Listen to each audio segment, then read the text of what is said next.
Hello, my amazing students. Today I have 20 advanced English grammar test questions for you. So let's see how many you get out of 20. Now, as we go on, don't worry because I'll provide the answer and the explanation. So by the end of this lesson, you are going to learn and improve your grammar so you can get your fluency and level to that advanced level. All right, your first question. He left early. He was feeling unwell. Is it A, although, B, because, C, despite, or D, however? Now, when you answer, if you just guess, there's a 25% chance you'll be right. So when you answer, also provide the reason. You can provide the reason in the comments or at least say it out loud because you need to know that you're not just guessing, that you understand the reason. So Yemeni guessed although, Sahar guessed because, Stephanie thinks despite. Oh, so what is the correct answer? The correct answer is because. He left early because he was feeling unwell. Why? Why is this the correct answer? And why are the other answers incorrect? Well, let's find out. B is the correct answer because is used to introduce the reason. He left early. Why? Why? Because answers that question, why? He was feeling unwell. This is the reason why he left early. You could say that grammatically. Now, although is not correct because although is for a contrast. So you would need to say it in a way that there's a contrast, opposing ideas. Maybe it would actually be the opposite. He stayed late, although he was feeling unwell. So if someone's feeling unwell, you expect them to leave. You don't expect them to stay late. So that's the contrast. And that's the same reason for C. Despite is also used for a contrast, but also notice the sentence structure changes because after despite, you use the gerund verb. He stayed late despite feeling unwell. On account, this is incomplete because it's on account of. And you would also need to provide the words the fact. On account of the fact to introduce a clause. He left early on account of the fact he was feeling unwell. So on account can be used to provide the reason, but grammatically it was incorrect. All right. So, how'd you do with question 1? Did you know the reason? Question 2, he said he drive me to the airport tomorrow. Which option completes the sentence using reported speech? A, will, B, would, C, could, D, should. Using reported speech. Gael thinks will. Hidaki thinks B, would. Ahmed thinks will. Stefania thinks will. Sahar thinks could. All right. Well, let's find out. The correct answer is would. He said he would drive me to the airport. He would drive me. So this is reported speech. In reported speech, it uses the past tense of will, which is would. Now, you could absolutely grammatically say, he said he will drive me to the airport tomorrow. This is just a statement to show the promise or the commitment, but it's not reported speech. Could also grammatically is correct, but is for possibility. Should is for obligation. So although grammatically different choices exist, the correct one for reported speech is B, would. All right. They had the house last month. A, repaint. B, repainting, C, repainted, D, to repaint. What do you think? Fred thinks C. Julia thinks C. Mohammed thinks C. Okay. Bitania thinks C. Now, all my smart students are correct. Do you know the reason why? This is important. Are you just guessing? Does it just maybe sound correct to you? What's the reason why? They had the house repainted last month. It's because repainted, this is a causative sentence with have. So with causative sentences with have, the verb is in the past participle. So this means they didn't do the action themselves. They created the action. Someone else did the action. They caused the action to happen. They had the house repainted last month. Amazing job, everyone. What about question 4? Quickly running the she at was park the morning in? That's not English, is it? No. This is why you need to rearrange the words to form a grammatically correct sentence. This one may take you a few moments.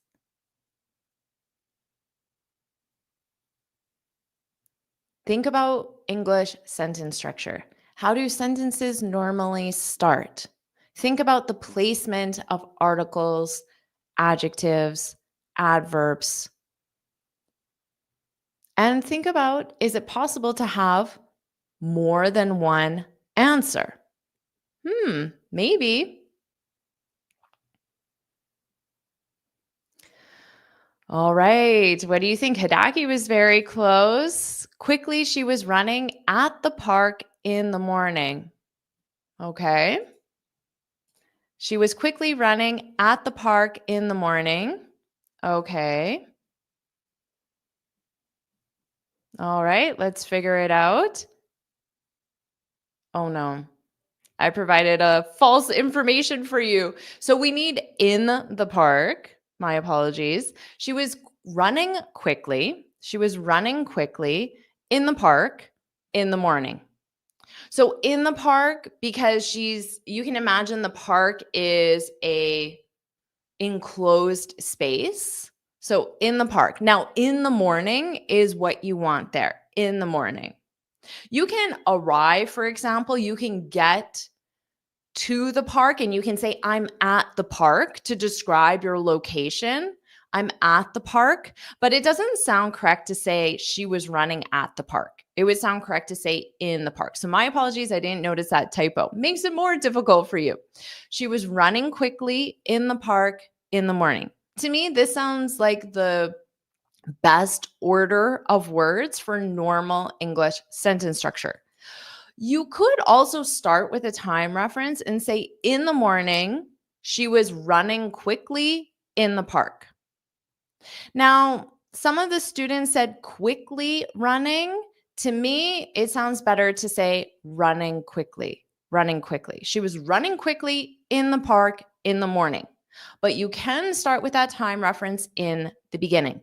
In the morning, she was running quickly in the park. And yes, a typo for sure. There is no at. There is no at, Rishad. Maybe this is my master plan to make it more difficult for you. No, it was just a typo. My apologies for that. All right. How about this one? Number 5. You can buy the red house. You can pull out, pull through, pull back, pull over. What do you think? And remember to ask yourself that question, why? Why is this correct? Now, to answer why something is correct, you can also answer why options are incorrect. Okay, I know A, B, C, D. I know one of them, that's definitely incorrect because it's used in a different way, or this is definitely incorrect. That doesn't exist in English. for example. So you can answer why something is correct, or you can also answer why something is incorrect. All right, the correct answer is D, pull over. You can pull over by the red house. So this sounds like something you would tell a driver, a taxi driver, an Uber driver, or even a friend driving you or a coworker driving you, but they don't know where you live or where you're going and you want to tell them. You can pull over by the red house. Now, if you say this, it means you're in a vehicle because we use this with vehicles, and it means to move a vehicle to the side of the road and stop. So if you're driving and then you see the red house, you say, you can pull over by the red house. So a very useful phrasal verb to have in your vocabulary the next time you are in a taxi or in an Uber. Question 6. Anvil did a great job on the presentation, Maria said sarcastically. Based on that, which is true? A, Maria is satisfied with Anvil's work. B, Maria is jealous of Anvil. C, Maria pities, notice that pronunciation, pities. Maria pities Anvil. Or D, Maria is not pleased with Anvil's work. Which is correct? What do you think? Maria, how does Maria feel? And this is very important because understanding the meaning of words, certain words in this can convey such meaning that you need to know. So the answer is, who knows? The answer is D. Maria is not pleased with Anvil's work. Now, you need to know the meaning of sarcastically, but you also need to know the subtle difference between someone being jealous and someone being sarcastic, because they're not the same. If you say something sarcastically, it doesn't mean you're jealous. And what does pity mean? Maria pities Anvil. What is the meaning of that? So you need to understand a lot of vocabulary and how native speakers use this vocabulary as well. So sarcastically, the word sarcastically means in a way that means the opposite. So I read this without tone. Because when you say something sarcastically, you don't say it as you did a great job on the presentation. You would say something like, oh, Anvil did a great job on the presentation. You would say it in a way, you would hear it in the person's voice that there is sarcasm. Because of course, I wouldn't then say, I'm being sarcastic. It would be based on how I say it. Oh, it's a beautiful day, when clearly it isn't a beautiful day in my opinion, because I'm saying it sarcastically. And also sarcasm, that's the noun form, sarcasm, or being sarcastic, which is the adjective. A lot of humor, a lot of English humor and jokes is based on sarcasm. It's a way that people, comedians, express humor is through sarcasm. So it's a really subtle but important word to understand and to know what it means. All right. Let's move on. Question 7. How are you doing so far? Question 7. And yes, pity means to feel sorry for. So you might say, oh no, poor Anvil. He made a typo in his presentation in front of everyone. Oh, I feel really bad for Anvil. So you can have some pity on me because of my typo. Whoops. Okay. Question 7. Which of the following uses the proper order of adjectives? A delicious warm chocolate cake. B, a warm, delicious chocolate cake. C, A chocolate warm delicious cake. D. A chocolate delicious warm cake. Are you hungry now? Which is the correct one? And do you know the reason why? Hmm. Oh, this is interesting. Is there more than one option that could be correct? I don't know. What do you think? All right. Hello to you, Mario. What do you think? Okay. Yes, Fred, I'm starving. Okay. The correct answer is a delicious warm chocolate cake. Let's understand why. Now, part of the reason why, as Conrad said, is it just sounds good. And for sure, if you ask a native speaker, why is the order like this? They would just say, I don't know, that's the one that sounds correct. That's what a native speaker would say to every question in this quiz. It just sounds correct. But understanding why it sounds correct can help you in the future when you're forming a sentence or when you're doing tests and quizzes for your IELTS, for example. So the order is for adjectives, opinion comes first. So saying that it's delicious, this is my opinion. You might think it's terrible. Delicious is an opinion that comes first, and then temperature comes next, a delicious warm, and then the material. So chocolate cake. So you can think of it as maybe it would be helpful to think of which one describes the cake the best and then go from there. So chocolate cake, what type of cake is it? It's a chocolate cake, but warm describes the chocolate cake. So it describes both chocolate and cake. The chocolate cake is warm. The chocolate cake is warm and delicious. So that can be another way to help you as well.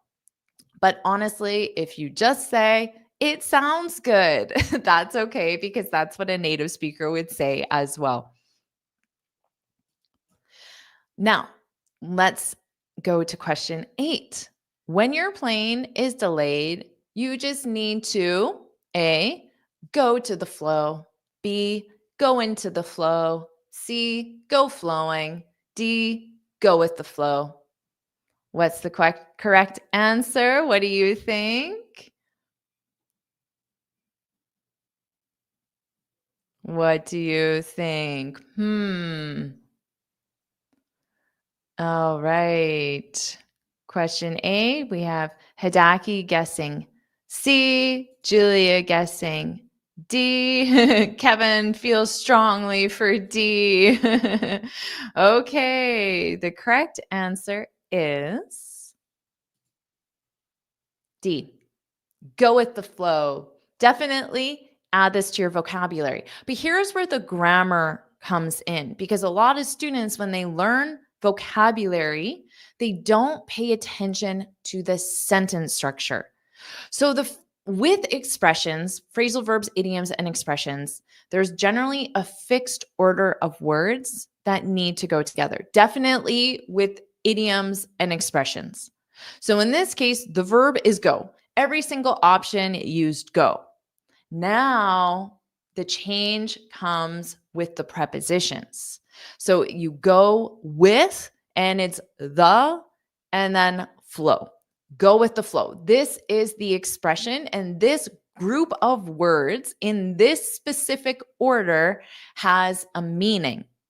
And the meaning is to accept a situation as is. So if you go with the flow, it means you don't get upset that the plane is delayed. You accept it and you say, okay, my plane is delayed for 5 hours. What can I do for the next 5 hours? I need to reschedule my meeting. I need to get a babysitter for my kids. I need to finish this report here. I need to let my boss know I'm not going to be at the meeting. So instead of just getting upset and overwhelmed and frustrated, you just handle the situation. You accept the situation and you just relax and adjust accordingly. So you accept and adjust accordingly. So it's a great phrase to have in your vocabulary. Go with the flow. Go with the flow.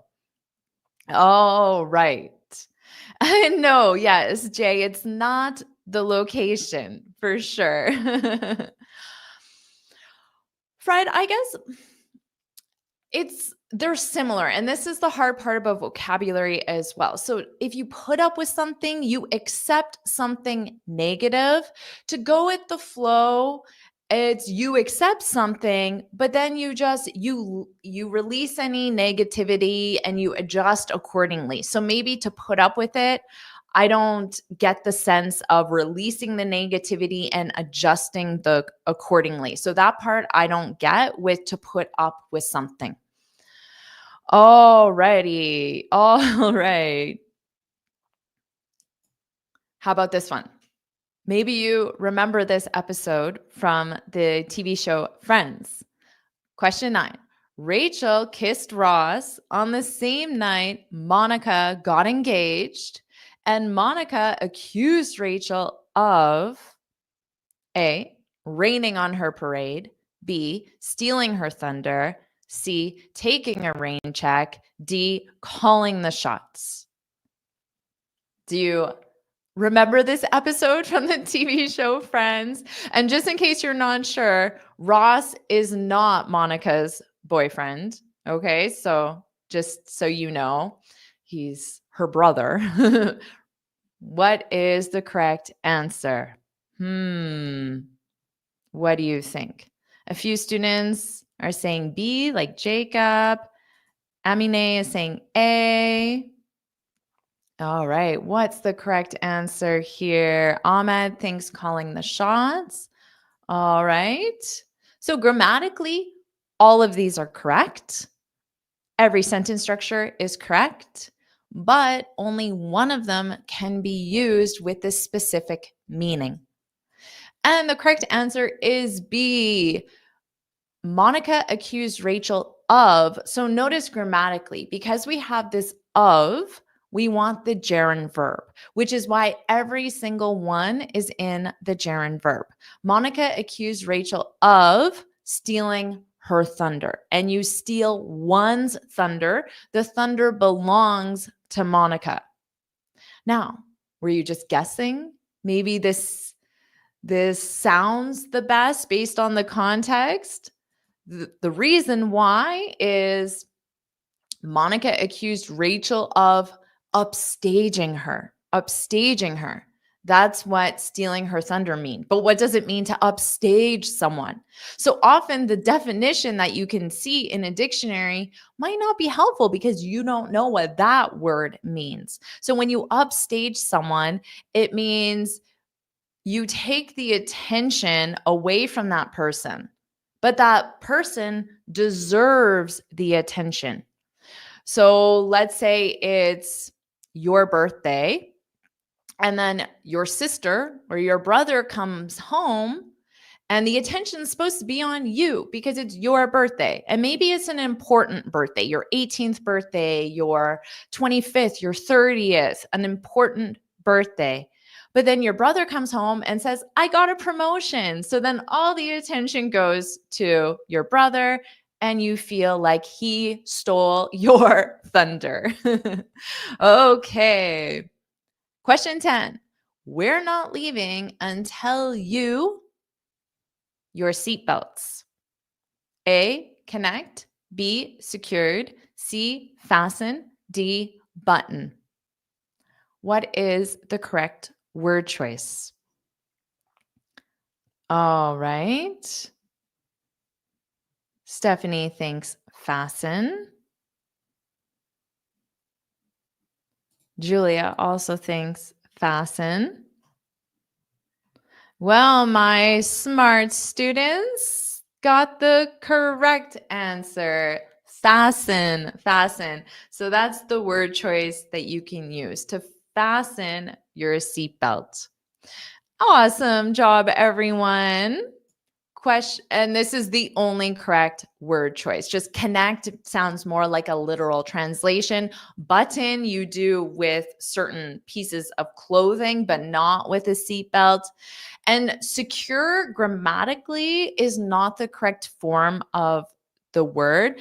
Sometimes we do use the word secure your seatbelt in a more technical way, maybe on a plane, for example. The flight attendant might tell you, or the captain might tell you. So it's possible, but grammatically, it isn't the correct choice because it would be until you secure, until you secure. So it would be the base verb. And yes, Julia, thank you for encouraging everyone. Hit that like button for sure. That really supports the channel. And yes, Amine, you can say until you buckle up.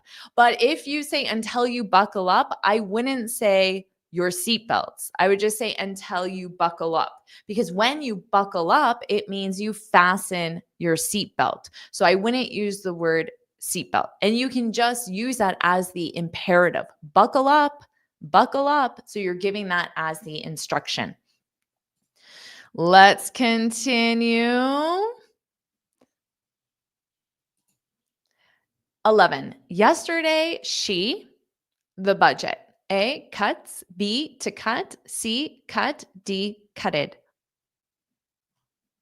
What is the correct form of the word? Yesterday, she, the budget.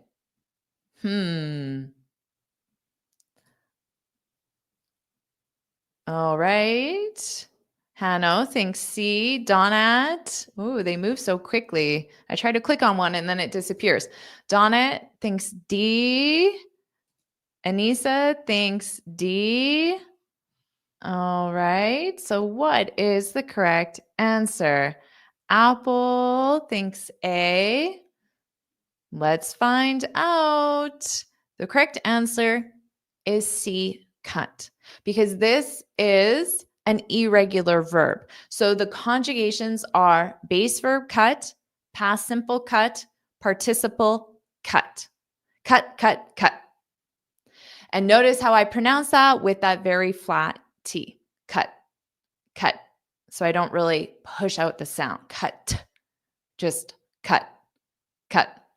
And you know that you need the past because of what keyword? Of course, yesterday. Now, she, so if the time reference yesterday was not there, she, and maybe an adverb of frequency, like she always, then you can use A. She always cuts the budget. And then to cut would be grammatically correct if it was the second verb. For example, she needs to cut the budget. D is not an English word. It doesn't exist because the past simple is cut. Oh, right. So always look for that time reference. Two important questions you need to ask yourself when deciding what verb tense and what form of the verb. What's my subject? And what's the time reference? Those two questions are extremely important. And I think if students took more time asking those questions, they would avoid a lot of simple mistakes. Question 12, she accepted the job. Rewrite this simple sentence, she accepted the job, rewrite this into the emphatic form. So you need to know what the emphatic form is, and you need to know how to form it, what the structure of it is. And if you know both of those things, then you'll be able to complete this seemingly simple question.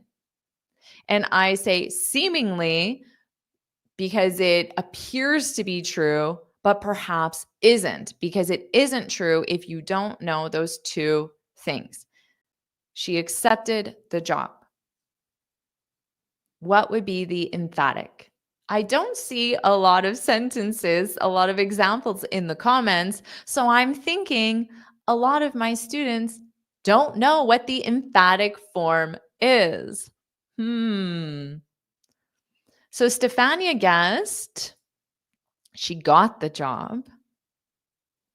And Jacob also guessed she got a job. So this is not the emphatic form. Julia just rewrote the sentence using more advanced vocabulary, but that's not the emphatic form. Hidaki is on the right track, but the structure is not correct. Close, close. Ahmed is just expressing a hope, which is not the emphatic form. All right, so let's figure out what this is. And trust me, if I ask this question to a native speaker, do you know what they would say? I don't know. What's the emphatic form? So don't worry. A native speaker would not be able to answer this question. I bet you $1,000 that if you ask 10 native speakers, 10 out of 10 would not be able to answer this question. She did accept the job. So the emphatic form is when we use do, does, or did plus base verb. And we often use this to correct a belief of the opposite. So let's say my friend or family member says, "You don't work today, do you?" Or just simply, "Today's your day off," right? Something like that, where they're expressing the belief that I don't work, it's my day off.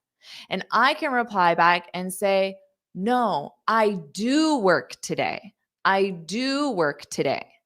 So do is not required grammatically. The present simple is I work today.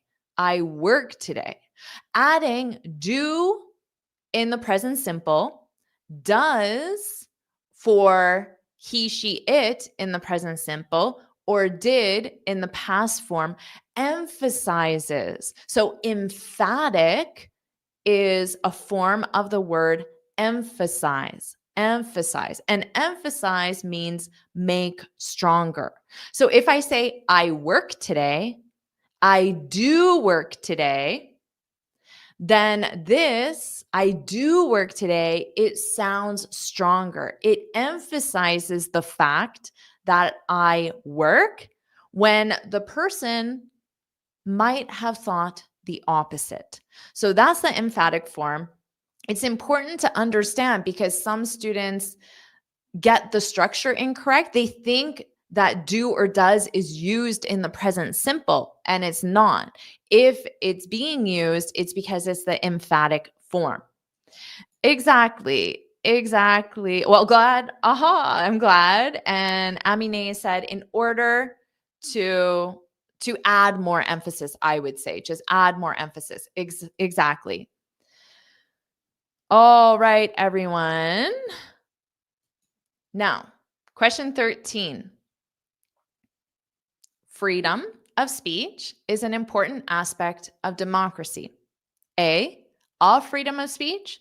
B, and freedom of speech. C, the freedom of speech. Or D, no article, so freedom of speech. What is the correct answer? A and the no article.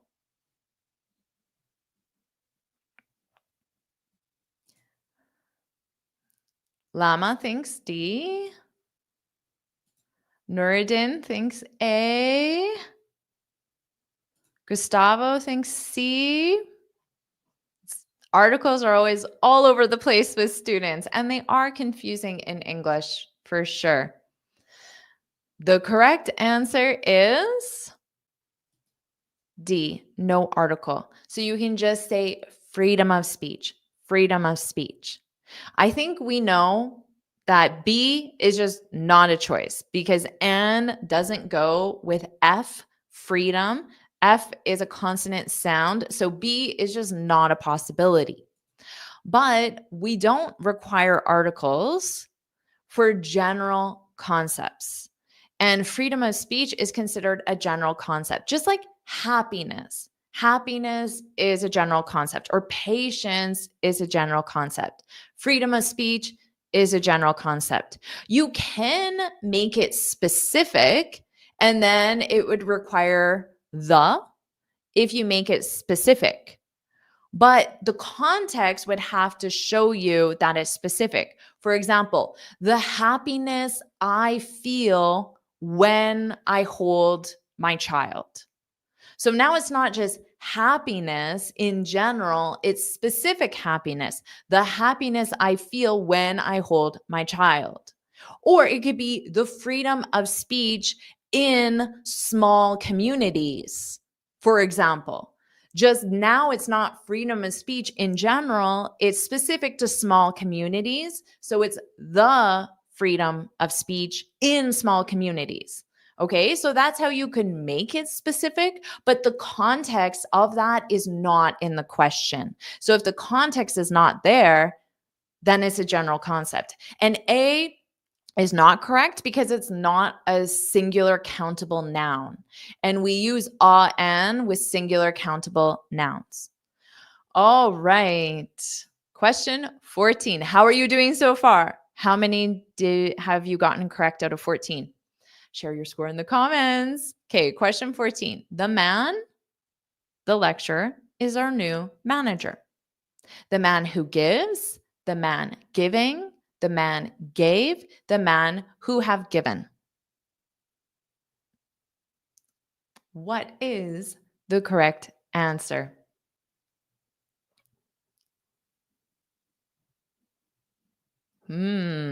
Ahmed so far has gotten 9 out of 15. We're not on question 15. He's in the future. Great job, Ahmed. You're in the future. I love it. Okay.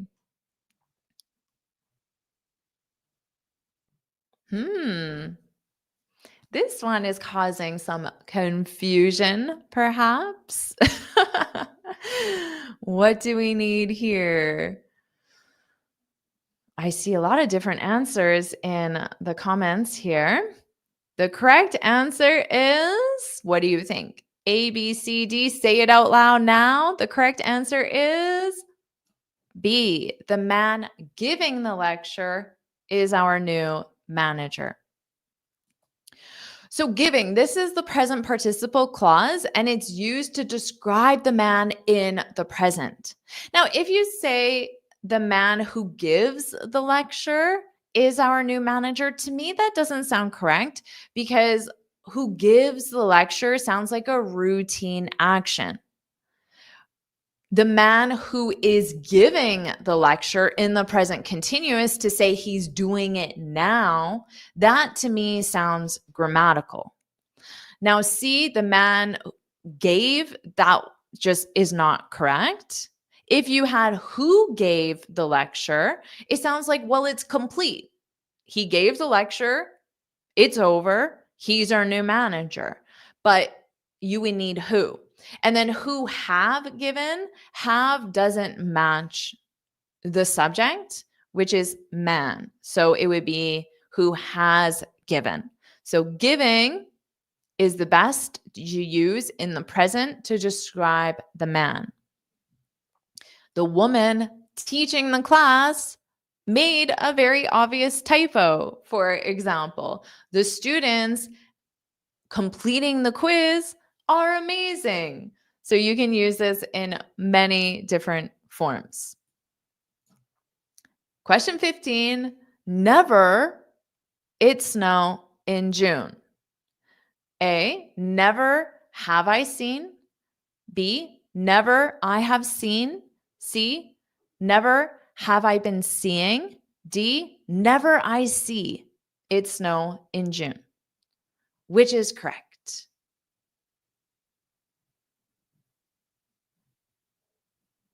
Which is correct? A, B, C, D. And this certainly describes me. I don't know if this describes you. Have you seen it snow in June? All right. Okay. This one, Wayne thinks A. Mary thinks D. Etia thinks B. Risa thinks C. So I think we've covered them all. So which one is correct? A, B, C, D. Say it out loud now. The correct answer is A. Never have I seen it snow in June. This is called inversion, which I saw one student identify it as correct. And sorry, I don't know which student, but awesome job to that student. It was Fred. Fred said inversion. Exactly. So after negative adverbs like never, inversion of the subject and verb. So the subject is I and the verb is have, the main or the first verb, have, which is the auxiliary verb in this case. Now, I have seen is the normal sentence structure for English because it's subject, verb. I have never seen it snow in June. So B, you could say this as a full sentence and say, I have never seen it snow in June. Okay, but because this started with never, we do something called inversion, which means you just switch the subject and the first verb. Oh, right. Now Ahmed has 9 out of 15. Woohoo. Awesome job, Ahmed. Amazing job, everyone. And yes, Rishad and all my students, for everyone who wants me to go into more detail on specific topics, I'm happy to make separate lessons or create a specific lesson on a topic like inversion or something else that we covered. What was it? Emphatic verbs, for example. So we can have a specific lesson on that topic. I can make it for you. And Zika, yes, we are live. All right. Question 16. If you had called me earlier, I, A, would be able, B, had been able, C, will have been able, D, would have been able to help you move. Which is the correct answer? A, B, C, D. All right. Manish thinks A, would be. Manpreet thinks A. Azor thinks D. Hanno thinks D. What about B and C? Nobody wants to guess that? The correct answer. Oh, we have one for C. Okay. So the correct answer is not C, not B, not A. So it's D. If you had called me earlier, I would have been able to help you move. Would have been, would have been. This is the third conditional, and it's used because this is an unreal past situation. You didn't call me earlier. And because you didn't call me, it's impossible for me to help you move now because your move is in the past. So, because of that, it's a hypothetical situation. All right. Awesome job, everyone. And many students knew it was the third conditional. Awesome. Awesome. Great job, everyone. Okay, you're doing so amazing. Question 17. She always brings A, few extra copies, B, a few extra copies, C, much extra copies, D, more extra copies of her resume to every job interview. What do you think? A, B, C, or D? And notice that pronunciation of resume. Resume. We borrow this word from French pronunciation, resume, resume. Another word for it is CV, CV. So it stands for something, but we just use the acronym CV, those two letters, CV. She always brings, and this is a very good idea if you're going to a job interview. What do we have here? I see the correct answer in the comments. And Paulo is correct. A few. A few. So a few means a small quantity of. And it's the only correct word choice. So that's the reason why. A few. A few. A small quantity of. 18. Which of the following is incorrect? Incorrect. So you're not looking for something that's right. You're looking for something that's wrong. A, do you recommend going? Correct or incorrect? B, do you recommend that I go? Correct? Incorrect. C, do you recommend me go? Correct? Incorrect. D, do you recommend I go? Correct? Incorrect. Which of the following is incorrect?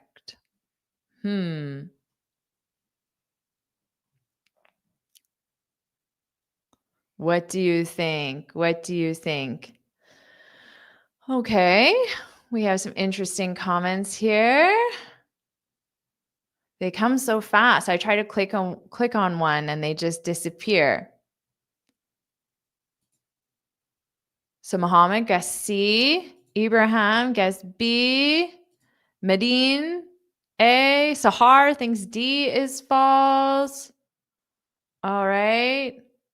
Jay thinks we should have it there. What's the correct answer? Okay. Conrad thinks if we add to go instead of go, it would be correct. Well, let's find out. This is the incorrect choice. So I will verbally explain to you. Do you recommend going?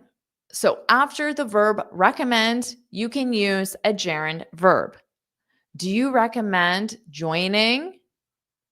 Do you recommend subscribing to JForrest English? Do you recommend hitting the like button? So you can use the gerund verb. A is correct.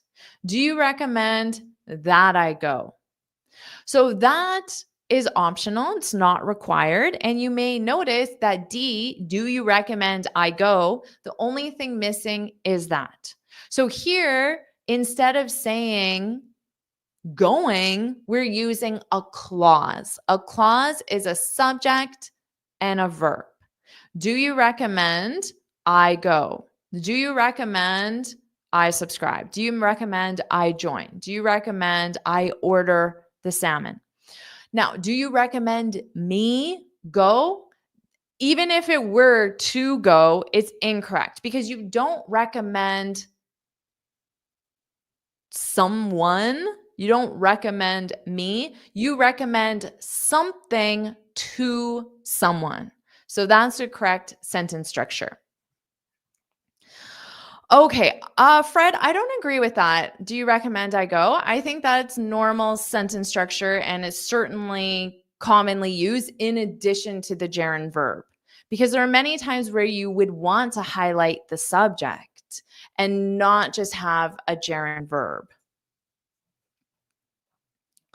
All right.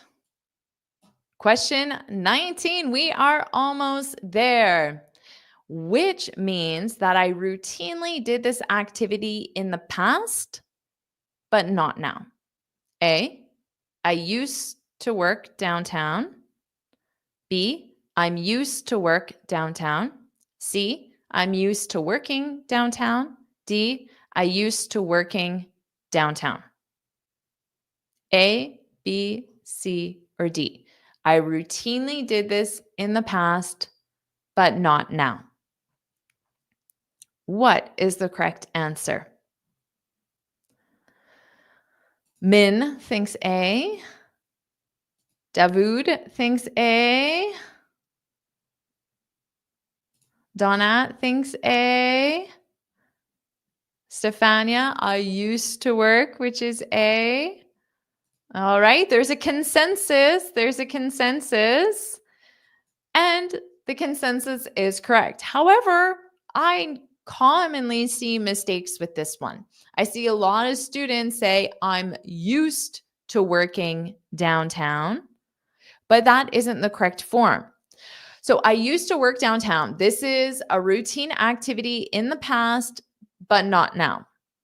I'm used to work downtown. This is incorrect sentence structure because you need C, you need the gerund after to. I'm used to working downtown. This is grammatically correct. The meaning is different. The meaning is a feeling of comfort with an activity because it's part of your routine. So you can absolutely be used to working downtown, used to the traffic, the noise, the high prices, because you've been doing it for years or even months. So correct grammatically, but it doesn't mean a routine action in the past. And D is incorrect. Now, I used to work in downtown. You wouldn't want here, you could say, I used to work downtown, and you could change this to be either one of them. You would have to change the sentence structure. But when I say I used to work, I'm used to working, you don't hear that D. So you might think it's not there, but it is. It is. And remember, if you use this feeling of comfort, you also need the verb to be. I am. I am. I'm used to working downtown.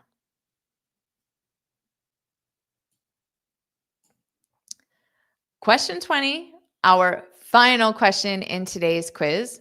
Jennifer would say, A, you are rock. B, you are rock star. C, you are rocking. Or D, you rock. And this is what I will say to you after this question. Because you did such an amazing job on this quiz, which is what this expression means. You are amazing, or you did an amazing job. But what would I say? And I'm asking this question because in the comment section of my videos, so many students try to say this one expression that I commonly say, but I see a lot of mistakes with it. So, what is the correct one? Horatio got it. You rock, you rock. And that's exactly what I will say to you right now, because you just completed this quiz. It doesn't matter if you got 0 out of 20, because think of everything you learned. And of course, you need to repeat this and really study it. And the ones that you don't quite understand, like that emphatic sentence or the inversion, you need to make it a priority to learn about it. If it's important for you to learn that specific structure for a specific reason, then you have to commit to learning it.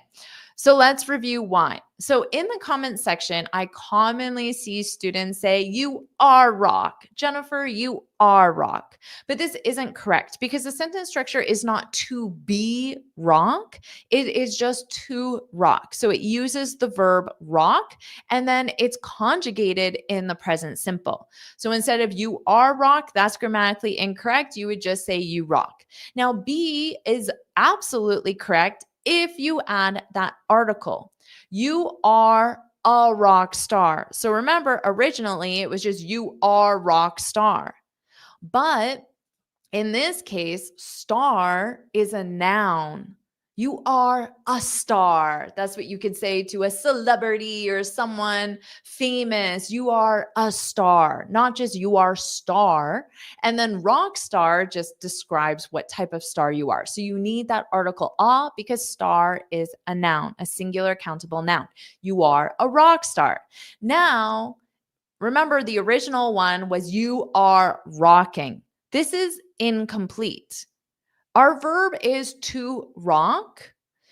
So you could technically say this if you added the object, you are rocking what? You are rocking it. And I could absolutely say, Amine, you are rocking it. The it could represent this test, this assignment, the presentation, the softball game, making dinner for your family, whatever the activity is, you're rocking it. You're rocking it. So you would have to include that object. You couldn't just say you're rocking. You would say you're rocking it or this test, whatever the object is. And then, of course, you rock. That is our correct choice because it's the verb rock. So, all of you definitely rock, and you are truly rock stars as well. So, how many did you get out of 20? Share your score in the comments, and I hope you learned a lot. Please, if you want me to keep making lessons like this as well, then put yes, yes, yes, and I'm happy to make another quiz for you. I said that this was an advanced quiz. So I wanted to make it advanced for you. Was it too difficult? Was it not difficult enough? You can let me know as well so I know how to make the next one more difficult or less difficult. And I think that's great if you only got 3. Awesome job, Apple, because think of everything you learned. Or also think of now you know what specific areas you can focus on. But ask yourself, is it a priority for me to learn this right now? And then if it is, for whatever reason, you can go on my channel and find a lesson on that topic. Or you can request that I make a specific lesson on that topic, and I'm happy to do that as well. So awesome job, everyone. Mega wants another lesson like this. Oh, Messi wants it more difficult. Okay, I can do that. Horatio wants another lesson. You're very welcome. Sahar, thank you so much for joining and participating. You're very welcome as well. Julia wants another lesson. You're very welcome, Felice. All right, everyone. Amazing job today. I will see all of you in my next lesson. Bye.